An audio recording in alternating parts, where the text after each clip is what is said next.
Ming Wei merobek sepotong kain dari tubuh dan mengikatnya ke baunya. Saat itulah dia menjilat cambuk dan panahnya meninggalkan luka bergerigi.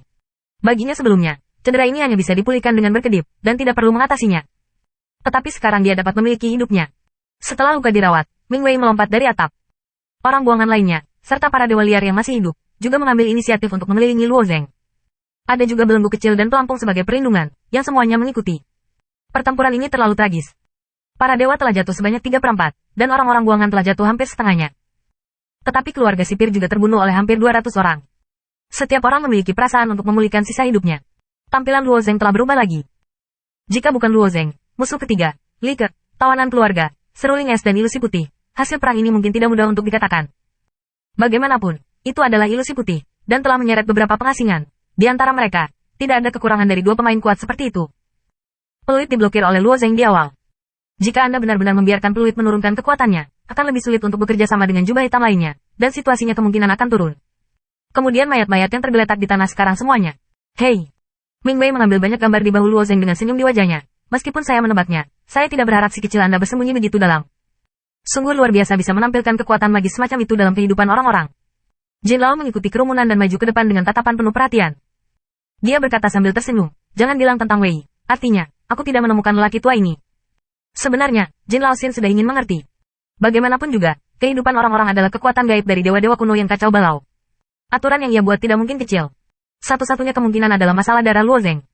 Kekuatan magis ini sebagian besar adalah darah dan sihir para dewa kuno, sehingga mudah untuk melewati aturan dewa kuno yang kacau balau, bukan batas kehidupan para penonton. Jin Lao Xin menebak, dia secara alami tidak akan mengatakannya. Luo Zeng dapat membimbing mereka untuk terus maju.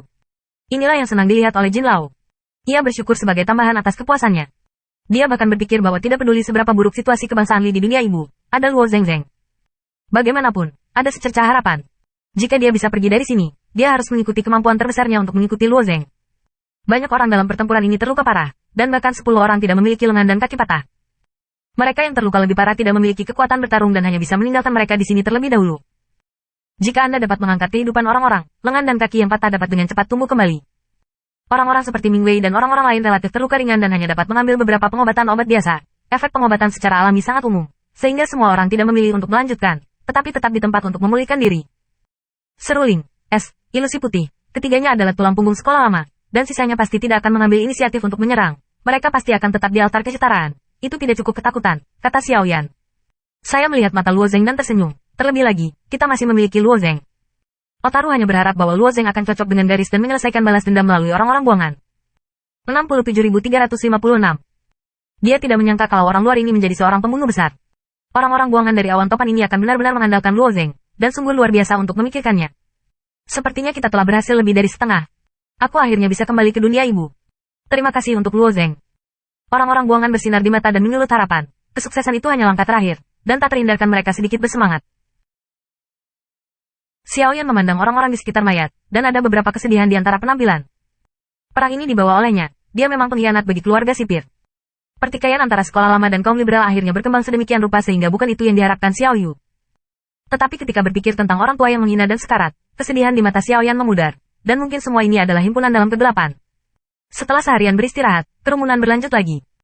Sebenarnya, tempat di mana mereka bertarung dengan keluarga sipir sangat dekat dengan altar yang sama, pada intinya. Tetapi perjalanan itu 7 atau 8 mil jauhnya. Seperti yang dinilai Xiao Yan, keluarga sipir telah kehilangan keberanian untuk mengambil inisiatif. Mereka bahkan tidak mengirim orang untuk menyelidiki situasi karena mereka tidak membutuhkannya sama sekali. Altar yang sama, yang dikatakan Xiao Yan adalah cakram di tengah alun-alun. Di sekitar altar kesetaraan, lampu kehidupan yang tertata rapi itu padam lebih dari setengahnya, dan orang-orang dari keluarga sipir melihat lampu yang padam, dan segala macam kesedihan di wajah mereka. Sihir masyarakat putih, Yan Bing. Sang patriark bergumam di depan lampu kehidupan yang padam, dan menutup matanya dengan rasa sakit.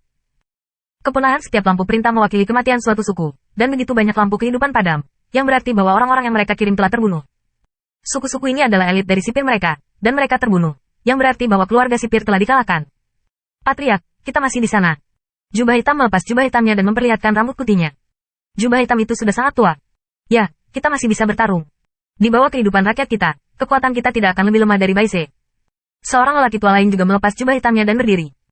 Orang-orang yang tinggal di sini hampir selalu tua, lemah, dan sakit di sekolah lama. Di bawah kehidupan orang-orang, orang yang lebih lemah akan sama, dan kemampuan yang kuat akan sama. Satu-satunya hal yang mempengaruhi mereka adalah pengalaman dan seni bela diri. Berarti, Itu benar, sang patriark mengangguk dan membuka matanya dengan susah payah. Dia berkata, kita masih bisa bertarung. Kemudian dia berjalan dari sisi altar kesetaraan. Tidak jauh dari situ, penjaga kubur itu duduk di dinding dengan pandangan malas. Apakah kamu tersesat? Penjaga kubur itu bertanya dengan santai. Sang patriark mengangguk, ya. Penjaga makam itu mendongak dan berpikir tentang hal itu. Kamu telah mendapatkan keanggunan pasar. Kehidupan orang-orang yang disebut itu sebenarnya tidak setara. Mereka masih bisa mengalahkanmu. Orang buangan ini tidak sesederhana yang kukira. Mereka akan segera kembali, dan saya harap Anda bisa membantu, kata sang patriark. Mantan patriark mampu menaruh harapan mereka pada ilusi Baise, dan sekarang pemakaman tampaknya menjadi satu-satunya harapannya. Penjaga makam itu mengangguk lemah, karena aku berjanji, aku pasti akan menembak, tapi, jangan berharap aku akan menjual untukmu.